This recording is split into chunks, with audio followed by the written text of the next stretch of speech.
अब हम पढ़ेंगे Ramoji scoring system. Ramoji scoring system जो होता है एक हिस्टोपैथोलॉजिकल ग्रेडिंग होता है, जो बेसिकली ये बताता है इन केस ऑफ जैसे हमने मार्जिनल डोनर लिया है या एक्सपेंडेड क्राइटेरिया डोनर, तो उसमें ये बताता है कि किडनी जो है सही है कि नहीं ट्रांसप्लांट करने के लिए।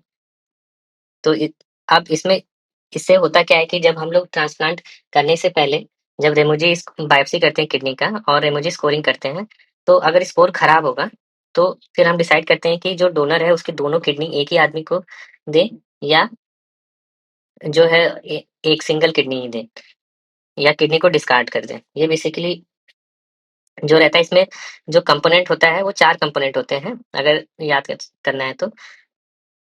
ये गीता के बेसिस पे होता है, GITA गीता।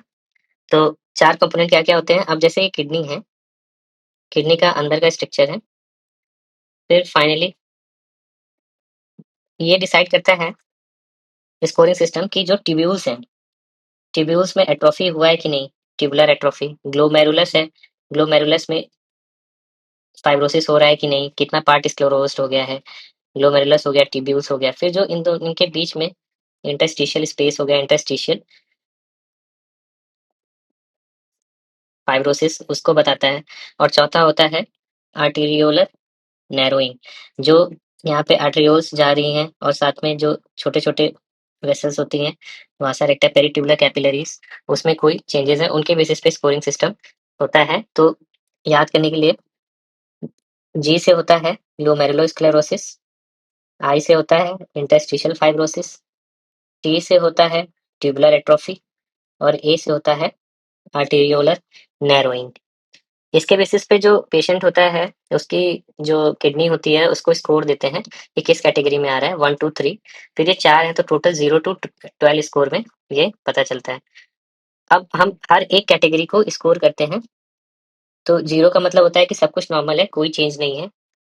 1 माइल्ड, मॉडरेट और सीवियर। तो जैसे कि ग्लोमेरुलोस्क्लेरोसिस 0, 1, 2, 3, हर जो स्कोर है, इसी तरीके से हम ट्यूबुलर एट्रोफी, इंटरस्टिशियल फाइब्रोसिस सबको स्कोर करेंगे। फिर उसके बाद स्कोर को जब टोटल करेंगे, तो स्कोर या तो 0 होगा या मैक्सिमम स्कोर जो होगा 12 होगा। इसके बेसिस में फिर हम फर्दर क्लासिफाई करते हैं, जो टोटल स्कोर होता है। इंटरप्रेट कैसे करते हैं? अगर स्कोर 3 तक आ रहा है, तो जो पेशेंट है, उसमें 1 किडनी से काम हो जाएगा, सिंगल किडनी ट्रांसप्लांटेशन। अगर जो स्कोर है, अगले 3 मतलब 6 तक आ रहा है, तो हमें 2 किडनी की ज़रूरत पड़ेगी, और उसके बाद अगर 7 स्कोर आ रहा है या उससे ज़्यादा है, तो हमें किडनी डिस्कार्ड कर देते हैं। इससे होता क्या है कि अगर हम मार्जिनल डोनर हैं, तो उससे ये हेल्प मिल जाती है कि जो किडनी है, वो देने लायक है कि नहीं, तो it helps to optimise the graft allocation. अब मार्जिनल डोनर क्या होता है? जिसकी जो इसकी उम्र 60 से ऊपर हो, जिसको हाइपरटेंशन के साथ डायबिटीज़ हो और सीरम क्रिएटिनिन बढ़ा हो, ऐसे पेशेंट में होता है। और बेसिकली इसका रेमोजी स्कोरिंग सिस्टम यूरोप में ज़्यादा होता है।